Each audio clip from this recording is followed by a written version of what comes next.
The Magelord Empire of Terralanter is home to all civil and virtuous people. The Magelords provide safety, resources, order. Its noble citizens serve dutifully, rooting out disruptors, protecting their neighbors as they would themselves. Together we have built paradise. This is a promise made by the Magelord keepers on every road, the Crown Magelord himself, and most importantly, by you. You're not quite sure if you believe all that. Those words magically fill the air every day. They're so common that they are rarely questioned aloud, but something about the eyes betray them. Your parents, longtime workers for the Magelords, smile through the speech every time it plays, but their eyes tell you the truth. The Empire is a home to everyone, but only if the Magelords say so. You escape the booming praise of the Empire with your two best friends, Mr. Bear and Dahlia. While Mr. Bear is all stuffing and stitching, Dahlia is a lot more like you, 9 years old and itching to ignore the grumpy grown-ups in favor of having fun. You play the same games, laugh at the same jokes, hide from the same scary guards, but Dahlia doesn't know how different you really are. Maeve, you clutch Mr. Bear tight to your chest, walking alongside Dahlia deeper and deeper into the woods, out of earshot of the Magelords and your parents. On days like this, you prefer to keep your distance. When your wild magic flares up, Mr. Bear always makes you feel better. His fuzzy lining is matted down on the sides where you squeeze in the most. Your grip tightens, and you snap out of your melancholy when Dahlia says, "Hey, Maeve! Are you listening?" What? I said, what happened? Are you okay? You seem upset. I guess just, a lot on the mind, but it is what it is. Now, you're not one to have a ton of close friends, but Dahlia probably knows you better than most. She takes a look at you and says, "Are your parents upset with you?" I mean, maybe, kind of. I don't know. They just seem kind of off, So Dahlia doesn't know if anything happened, but Maeve, you know that earlier today you had one of these flare-ups of magical power. You don't know where they come from. You can't really control them. You don't understand them. Do you want to share with me, the DM, what happened? Because Dahlia doesn't know, but it's up to you if you want to share that or keep it a deep, dark secret. Well, it was just, your typical day for a 9-year-old tiefling. Making some breakfast, having some Hero O's, the breakfast cereal sponsored by the Mage Lords. That's canon now. You're welcome. Yeah, awesome. Thanks. Now I got to draw that up. Where, out of nowhere, she wasn't in front of her cereal bowl. She was somewhere else in the house. So, off, above the table, I rolled a 44, which is for the next minute, I can teleport up to 20 feet, just for the next minute as a bonus action on each of my turns.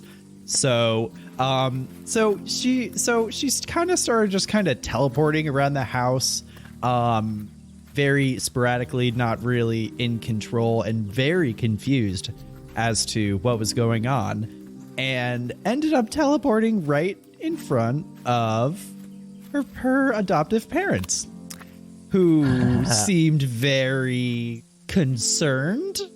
And so she kind of ran out of the house and met up with Dahlia. And here we are.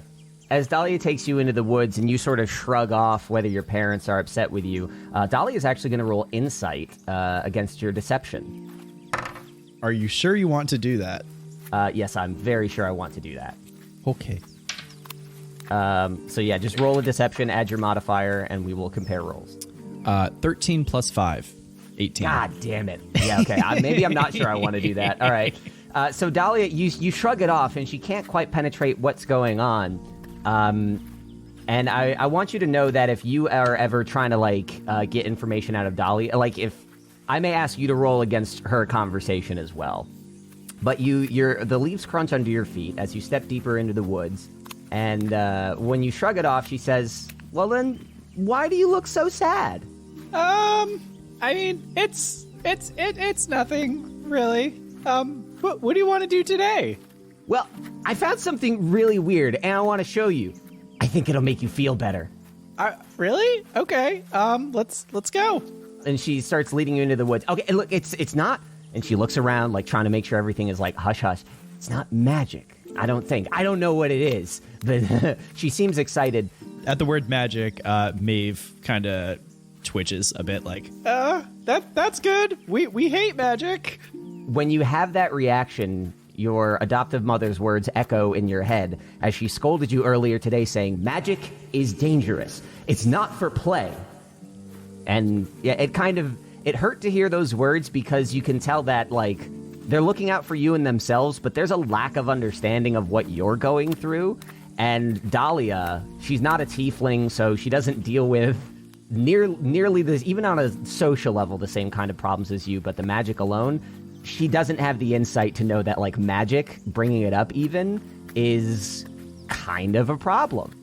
If you want to probe a little further, if you're curious about, like, what this is and you want to make sure that you are safe, I can have you just roll persuasion. If you just want to follow blindly, you can certainly do that too. you know, Maeve has always been a very trusting person, so she will follow blindly. Okay. Trust So- until there isn't a reason. Okay, so you're sort of like walking down the crunchy leaves on the forest path as the forest canopy gets Crispy. denser and denser and denser. You're not that far from the town. Like, if you were to shout, someone could probably hear you, but you can't see anything. You can even hear the chatter of Mage Lord Keepers on the outside of the trees as Dahlia keeps on chattering. She says, "Look, I found a Mage Lord sign. It says, 'Beware.'" And I want to know why. I want to know what it is. And you're keenly aware of this and the nearby Mage Lord presence on the edge of the woods as she leads you further and further. Are you feeling happy or excited? How are you portraying and presenting to Dahlia? Dahlia, are you sure that's a good idea? I mean, if they said beware, like, it's probably not a good thing. Dahlia stops and says, "Well, if it's too scary, then the Mage Lords will come to help us, you know?" Okay, fine. Let's go. What? The Mage Lords give us stuff. They give us food. They keep us safe from bad magic. It's fine. They're here to help, Maeve. Uh-huh. Sure. All right, let's go. As you walk deeper into the woods, and you're keenly aware that Dahlia could be drawing Mage Lords' attentions, your mother's words echo in your ears again. Mage Lords don't care if we're happy or safe. They just want us all to be the same. Now, as you get deeper and deeper, Dahlia can sense your increasing unease. And in the most tone-deaf fashion you could possibly imagine says, "Whenever I'm sad, I just try to smile more. People are nicer to me when I smile." Oh, Colin, why? I'm not sad or anything. I'm just, we're not really supposed to be here. Dahlia is just, like, totally not connecting with you on this particular thing. Dahlia, is everything okay with you? I mean, why do you want to, break the rules?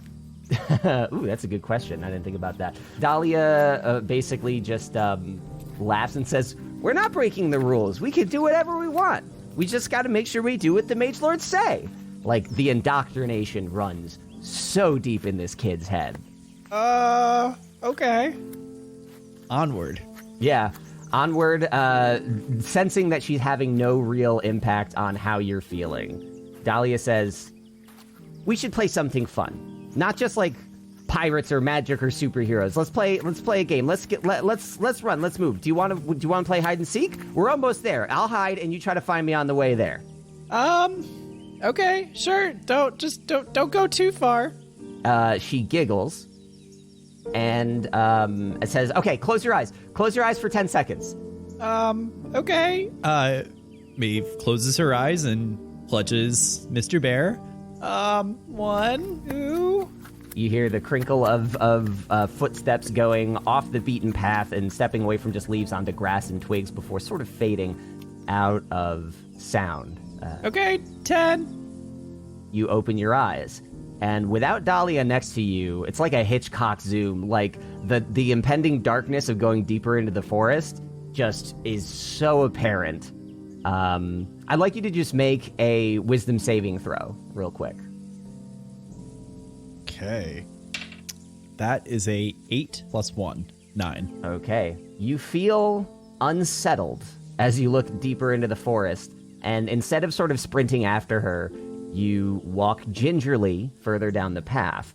I don't have a specific map for this particular thing, so basically I just want you to sort of describe where you're looking. I have in my head what kind of place Dahlia is hiding, and I'll just have you roll some checks to look for her. All right, so Maeve opens her eyes, and like all of a sudden she realizes how dark and spooky like where she is with no idea where her friend is.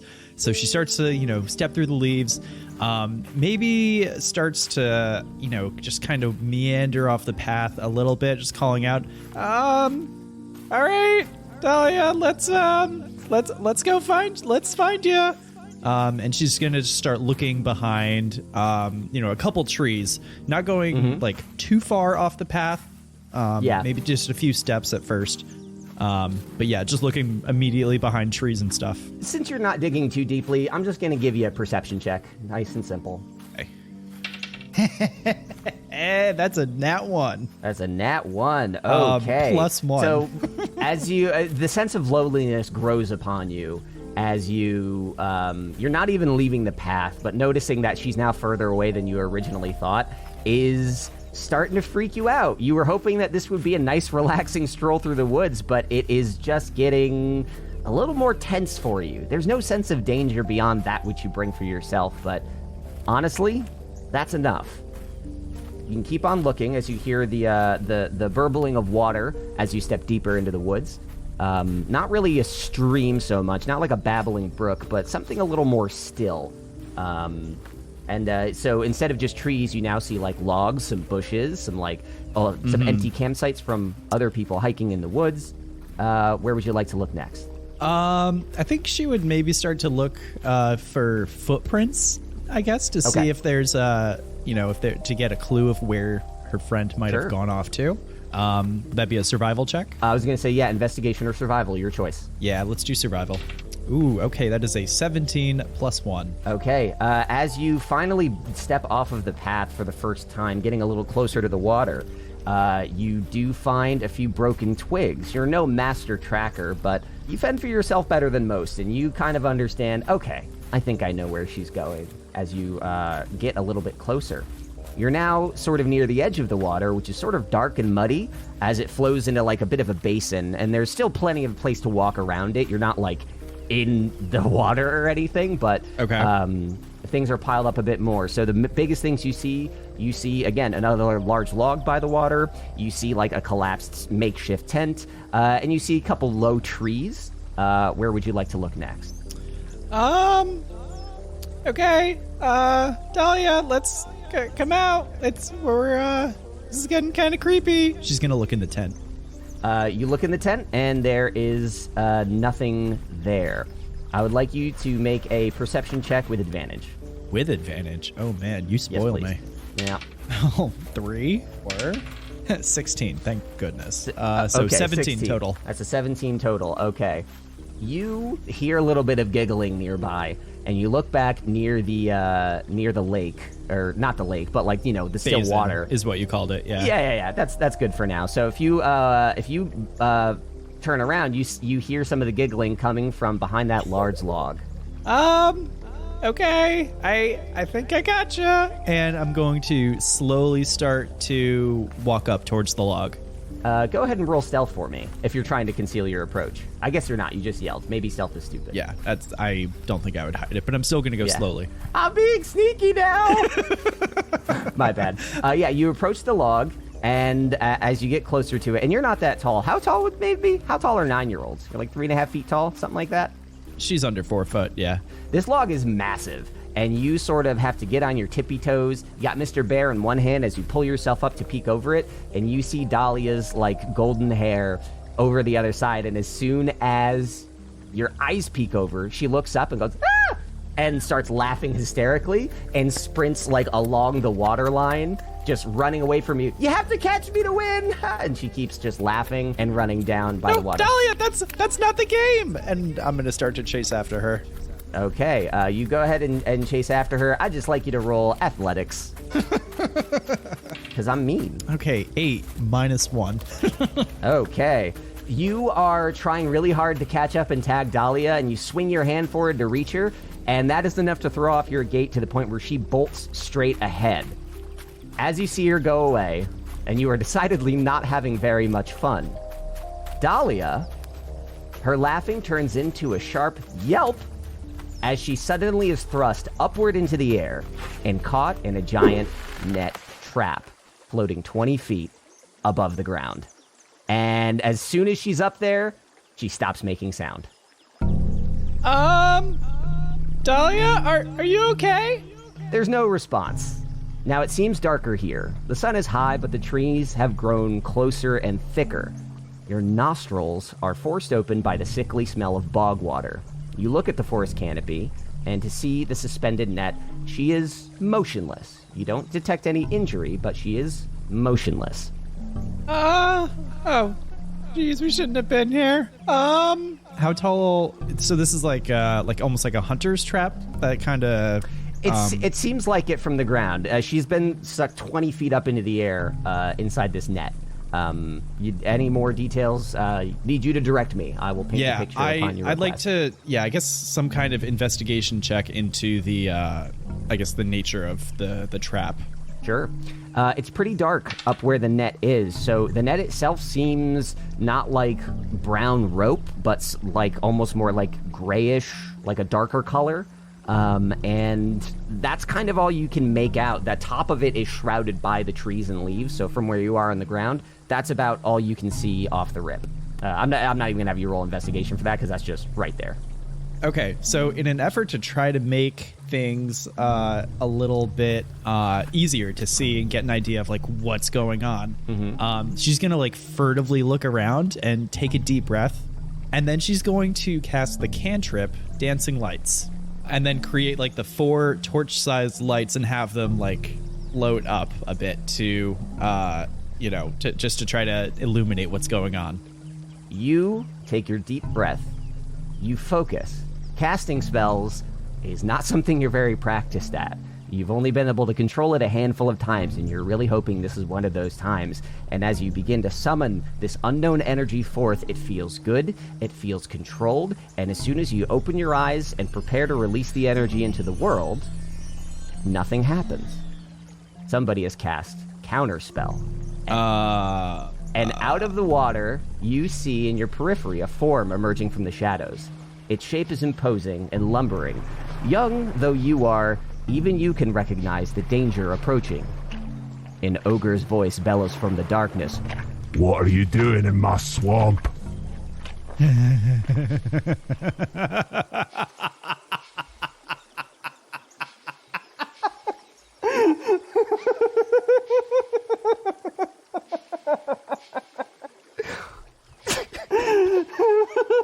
Oh my god, I'm so happy right now.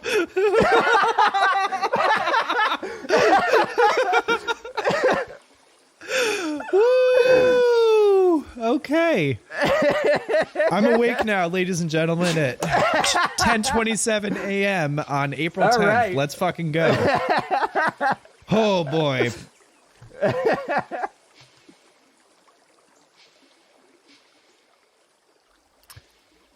Wow, what a brutal place to have to leave that episode to get here into the breakaway of Chapter 69.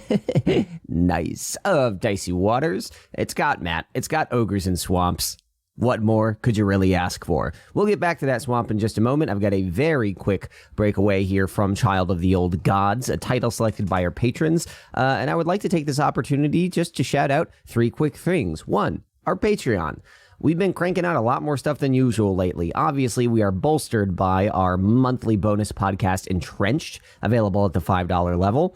and anybody who feels like Dicey Waters just you're all caught up and there's nothing else out there. Well, Entrenched is out there. Ryan has put together a very crazy story set in the world of Eberron that we are going absolutely hawk wild with. Original music by me, editing by Pat. It is a grand old time. You got plenty of that to hold you over, but that's not all. You can also vote in title polls, selecting titles such as Child of the Old Gods, though I will say, I usually bow to the will of the patrons on this one, but they could have chosen All That Glitters as a title. If only they'd known what was going to happen, maybe it would have swayed their vote. Either way, at the $2 level, you can also get bonus content such as behind the scenes, bloopers and outtakes, director's commentaries, breaking down how episodes are made, and participation in our upcoming 5th Wednesday bonus episode. At the end of this month, we are going to be hosting a recording session with myself and Chowder, answering all the questions you might have on Meant to Be. If you don't subscribe to the Patreon between then and now, you can still submit questions in written form in our Discord. We have moderators that'll scoop those right up, and we can accept emails at dicepopuli@gmail.com. If you want to get to our Discord, Patreon, or our email, just go to dicepopuli.com. Very simple. Everything is right there. Hoping to get a few more folks on the Patreon train because there's just so much we want to do, and it's a lot of extra work to put out these extra bits of content, but so far it's been pretty well received, and if you could spread the word, we'd appreciate it, because the more we can do for you, the more we can kind of do in general. It's very exciting to grow this whole operation. So don't forget, we got a 5th Wednesday recording soon, and we'll have a date for you next episode. And if you join the Patreon, you can be part of that.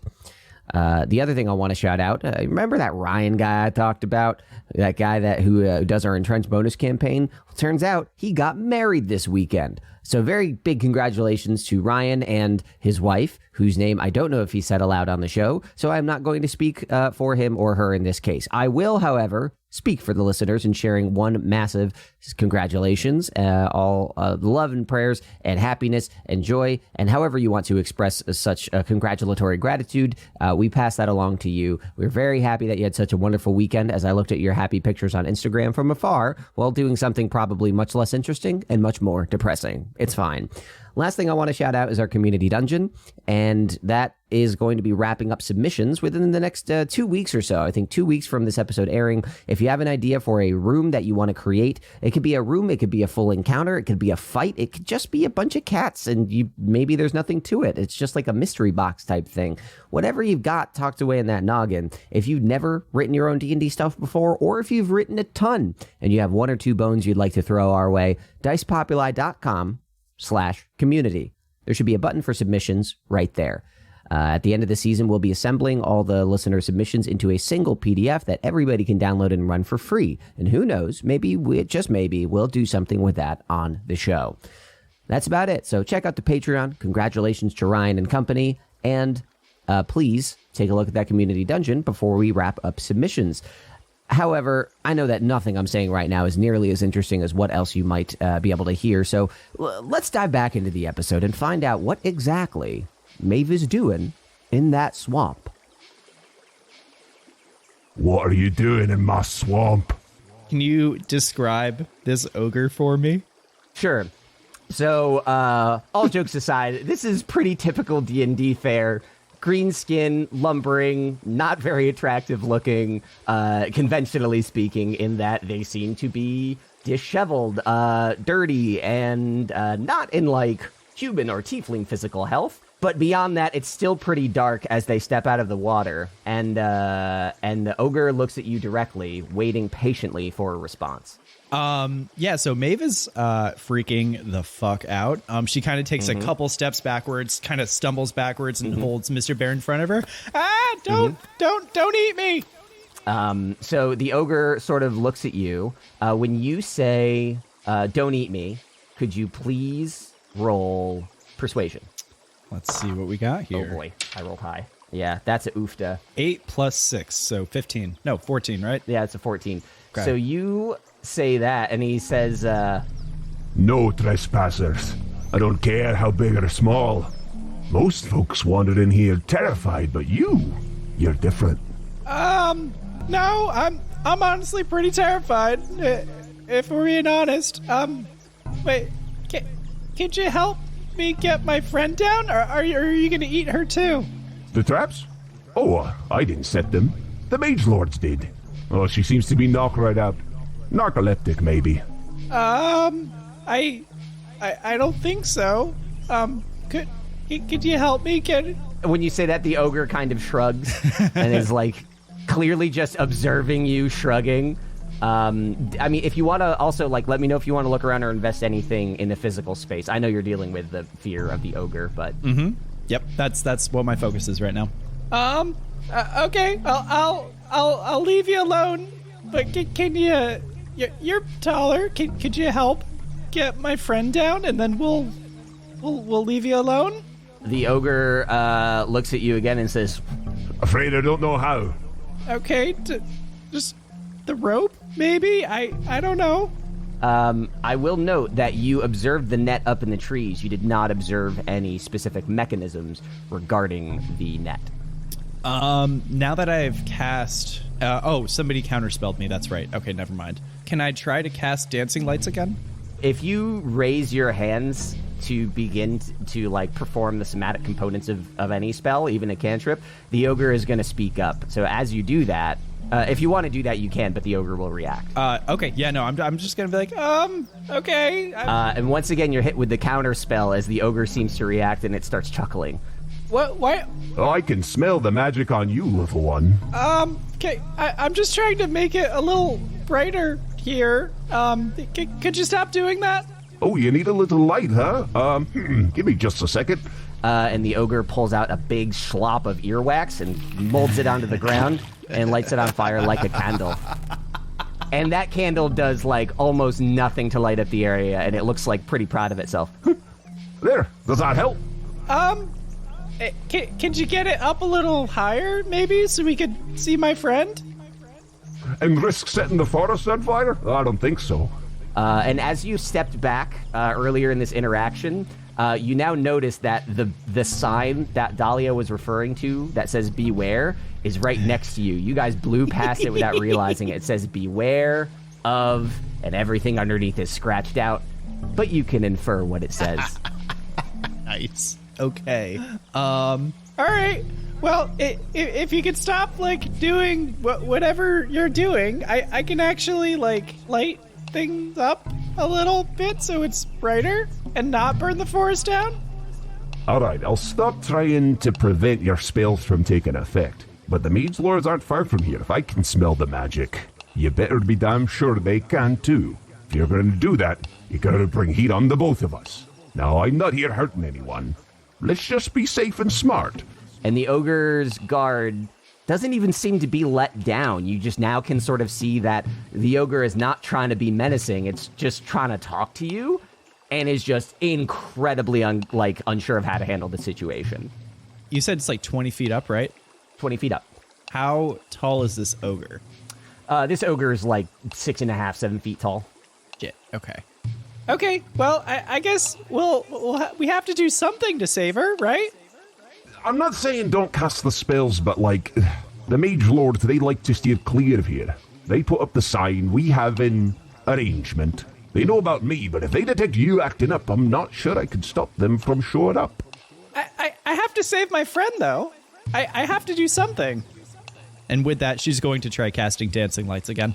Okay, she does it, and the ogre sort of like covers its eyes and winces, but as the 4 dancing lights escape your summoning and begin to float around the trees, you can see there is not much else here by way of mechanism. The net appears to be floating in the air by the tree, not suspended by anything physical. And the ogre looks up and just says, Oh, would you look at that? I reckon you maybe got 5 minutes before the mage lords try to show up, but hey, I guess that's a start, isn't it? You seem to care a lot about your friends. and the ogre sits down on one of the smaller logs and just sort of looks at you, just observing you handling the situation. Okay. With the dancing lights up, I'd like you to roll perception for me. I'll give you advantage on that because of the dancing lights. 15. You see that there are tons of other nets on the ground, flat in the leaves and the brush. Kind of hard to see, The nearest one is about 5 feet behind you. You actually almost stepped in it yourself on the way in. And further in the distance, there are more. Some of them seem to be bundled up with, like, crap inside them, and other ones just are, like, laid out, not having been sprung yet. But yeah, the ogre is just sitting, sort of chatting with you as you examine the space around you. Okay, I have an idea. Mr. Ogre, I thank you for not eating me. I think you should probably go. He laughs and says, Oh, no, I don't eat kids. Or people. I'm a vegan, actually. Waffles are my food of choice. Okay, pancakes are better, but, we'll agree to disagree. But, Listen, we've only got like maybe 4.5 minutes here. I don't think that we should get down that particular road. We're going to be arguing that for a long time. Okay, that's fine. You should go back into your water if you don't want to deal with the mage lords. I'd like you to roll persuasion. Go. Oh yeah, I think you're going to beat this one. I'm going to use my Tides of Chaos here and give myself advantage, because I rolled a nat 1. Okay. Okay. Wow. That is 17 plus 5, so 22. You mentioned the mage lords showing up. When you sort of pose that as like the threat hanging over the ogre just like swings its hand in the air and says, Let's just say they don't want the bad publicity of wrangling an ogre into a ship from the Badlands. Common folk like to pretend people like me don't exist. like he seems very confident that the mage lords do not pose a threat to him. Okay. Well, if that's the case, then, do what you want. And she's going to step into a net. When you step into the net, nothing happens. As you're doing that, the ogre sort of feels a little like oversharing. They may also believe there's a whole village of ogres here. Don't tell them it's just me, would ya? Like really trying to just like enjoy a conversation with you as you're like jumping on this net and it's not doing anything. Stepping on the net now and you look down, you realize it isn't made of rope. It's actually made of like thick gauge steel wire. So it's not something that could be like cut or burned through very easily. I mean, the net is near a tree. There are other nets around the place that you can tell, like I said, they have crap in them, like they seem to have fallen. But, I mean, yeah, that's, other than that, it's just pretty much general swampness.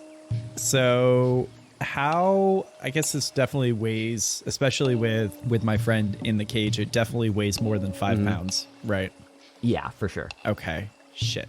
All right, I guess I am going to try to climb a tree because this has never gone poorly in any podcast ever. So, I mean, this being a forest, these trees they're not like birch or anything. They're more like oak trees. There's something in between birch and oak that my brain just can't summon the name for, but there are some reasonable handholds. So I'll go ahead and I'll just have you roll.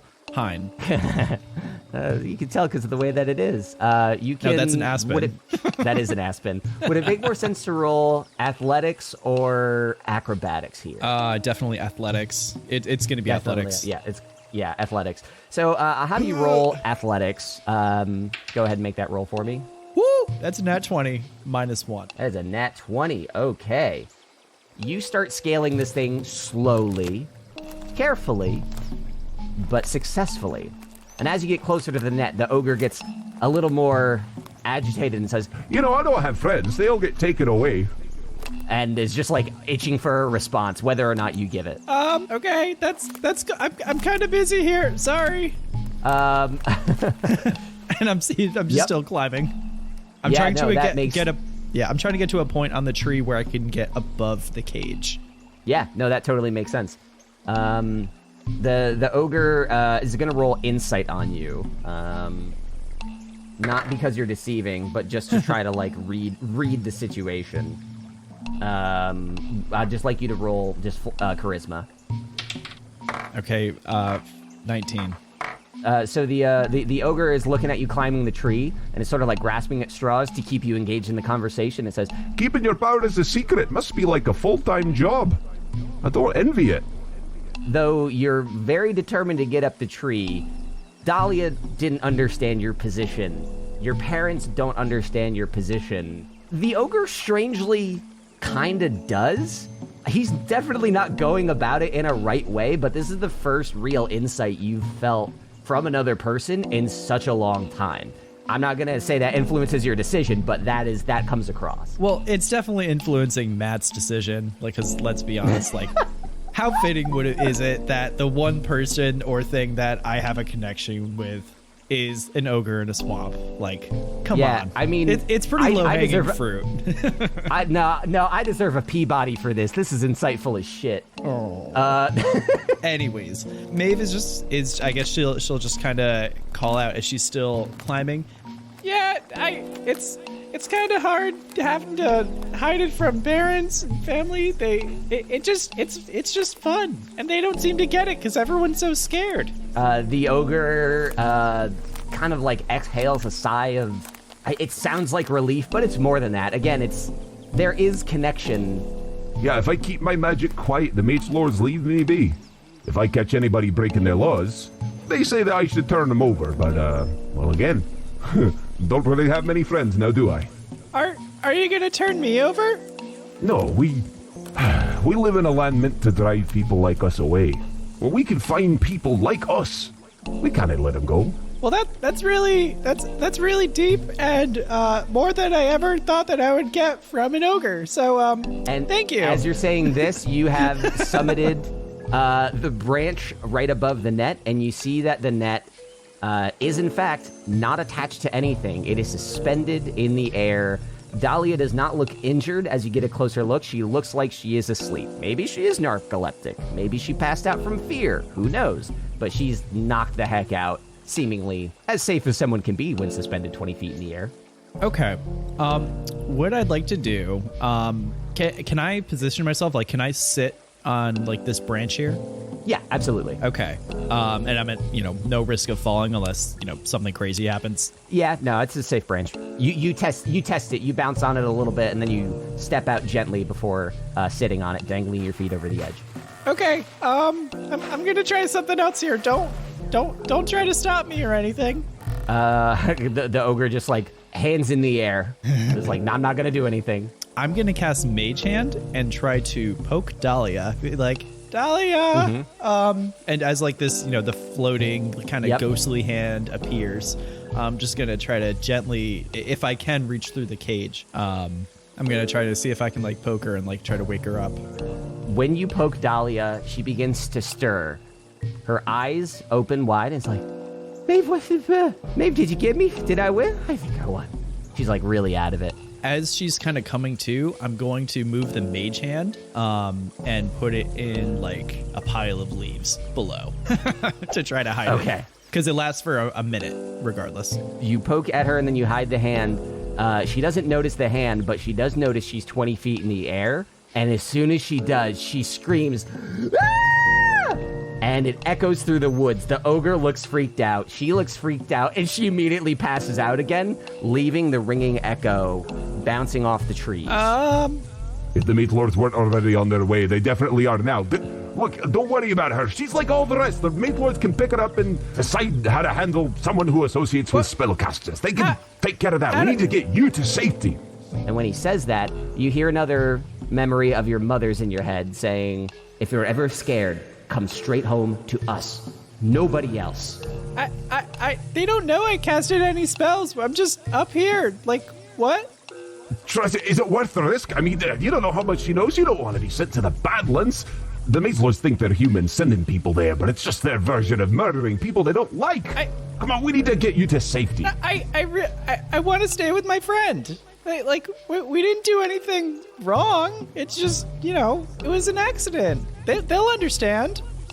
The ogre seems to get more and more agitated, and I would like you to roll insight with advantage. Okay, 19. You look at the ogre, and you can tell he's not just socially anxious. He's lying about something, and he's been lying about something the whole time. Is everything okay? It's not... Look, I'll let her go, if you promise to come back once in a while.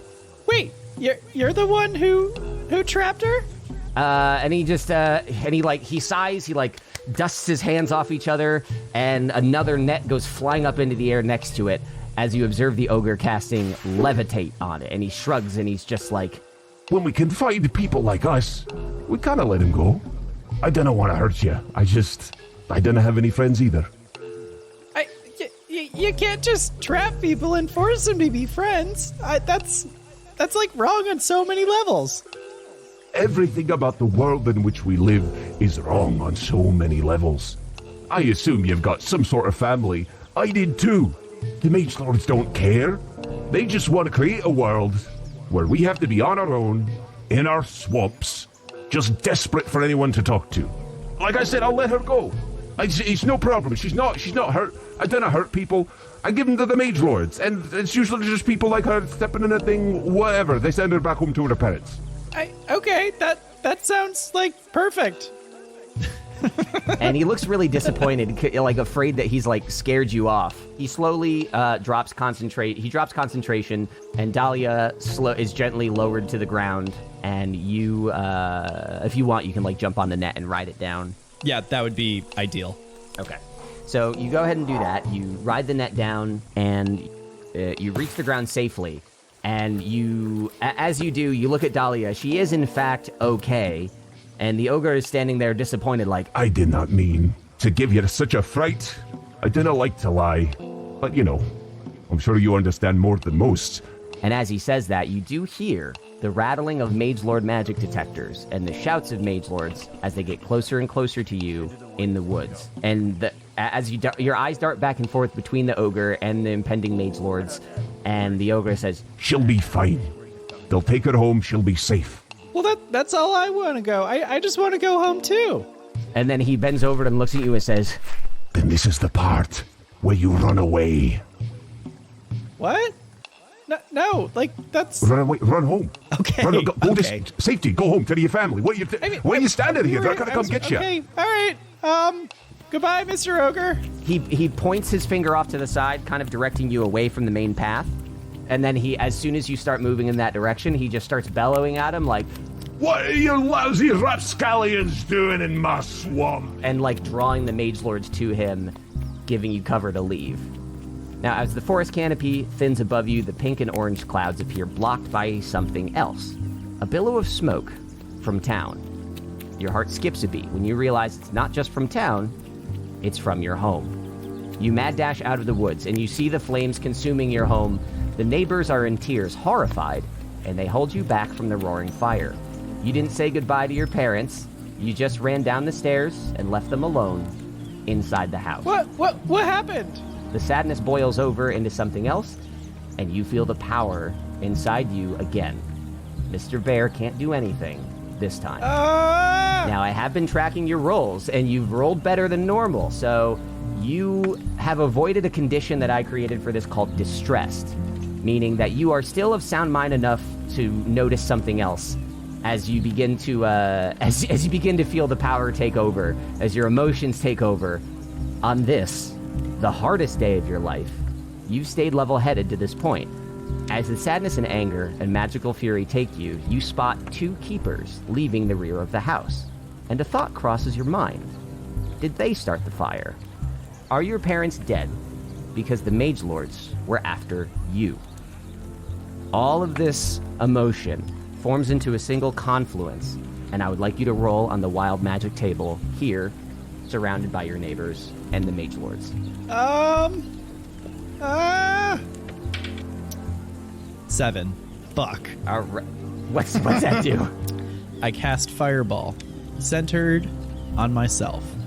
So it's a good thing I have resistance to fire as a tiefling. Yep. Me and my Okay. 6 hit points. Yeah. So as you do that, you see the flames in front of you, and something burbles up, more painful than you could ever imagine.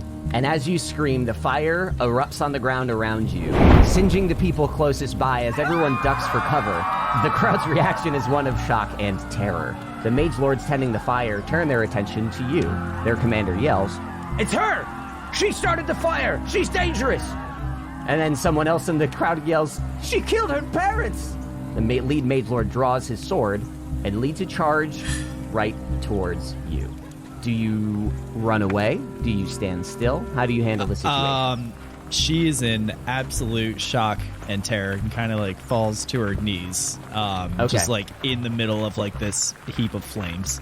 As they run towards you, you can't bring yourself to do anything. Your legs give way, as you lie down on the charred dirt and the smoldering grass underneath you. The Mage Lords barking orders, laying blame on you, trying to calm everyone around them from this horrible, offensive display. They pick you up by the shoulders and they drag you away in your tears.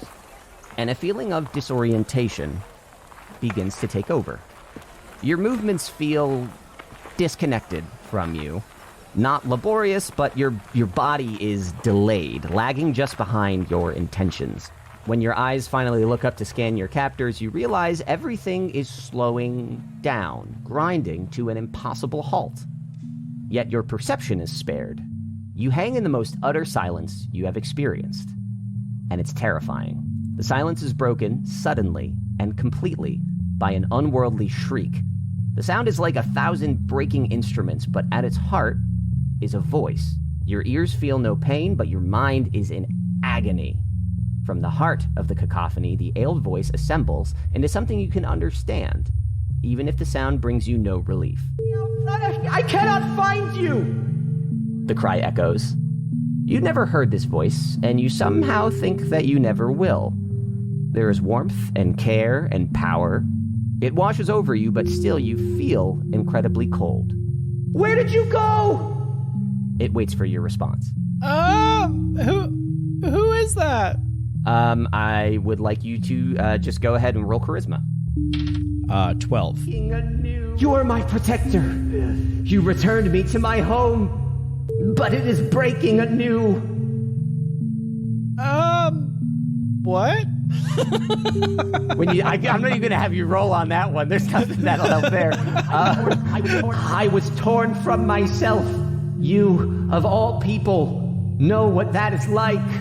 Where am I am I hearing this in my head or in your head? So am I responding like in my head or am I like saying this out loud? You're responding in your head. Your body is not responsive at the moment, but you can feel the engagement with this shrieking voice. Okay. Where am I going? I'd like you to roll insight. 12. Master of 12s today, huh? 11 plus 1. At the heart of the Badlands lies truth that has outlived me. These secrets must not die with me. And you understand, more than ever, you are going to the Badlands. Can you help me not get sent to the Badlands? I'd like you to... Yeah, no, that's good. Roll Arcana. That is an 8 plus 1. 9. You are so distant. Why did you run? I mean, does the voice sound... You said the voice doesn't sound familiar at all? You've never heard this voice, and you think you never will. What do you mean run? I tried to run home. That's where I should be. Then the voice says to you, like, it's almost babbling, almost incoherent, and before you can even finish thinking those thoughts, the shrieking overrides again, and you hear, My own edges escape me, but I feel them burning now. I walked time freely. Must I run evermore? and the shrieking turns into like an echoing cry, like not like scream, but crying, sobbing. You're scaring me. I don't want to say Mr. or Mrs. because I guess I don't really know. Yep. Yeah. You're scaring me a little bit. Do you know, like what do you want from me? The children of Azagar forge a world of cold, immutable metal. In that forge they will burn me 100 times, and have burned me 100 more. And the crying grows, and before you can think anything else, the growing disorientation finally relents. The relief is powerful, and so is the voice speaking with renewed calm. There you are, my kin. All of you, a family again. A slow, deep breath echoes inside of you. An unchanging world is as cold as an unchanging heart. Come to me before I depart. Your family deserves a home in this new age. If you do not take it, they will. Goodbye, for now. Sensation withers entirely, and you slump to the ground.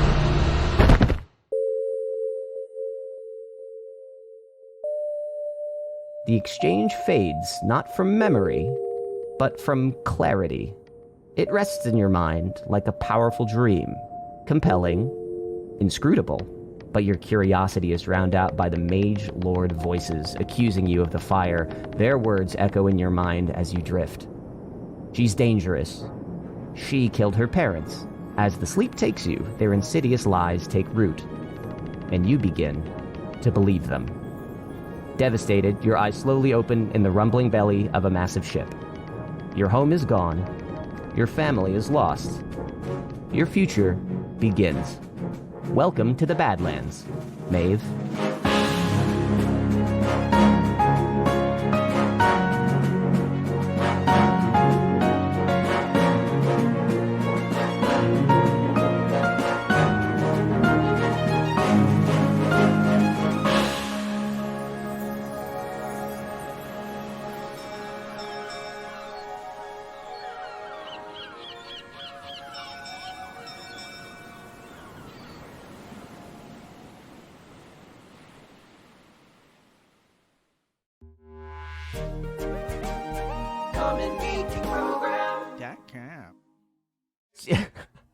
I'm sorry. I expect you to roll it like more investigation in the woods. There was a net with a donkey skeleton in it, and the ogre bathrooms are holes in the ground with sticks coming out of them, and they smell real bad. And you would ask what they are, and he'd say, "Oh, those are shit posts."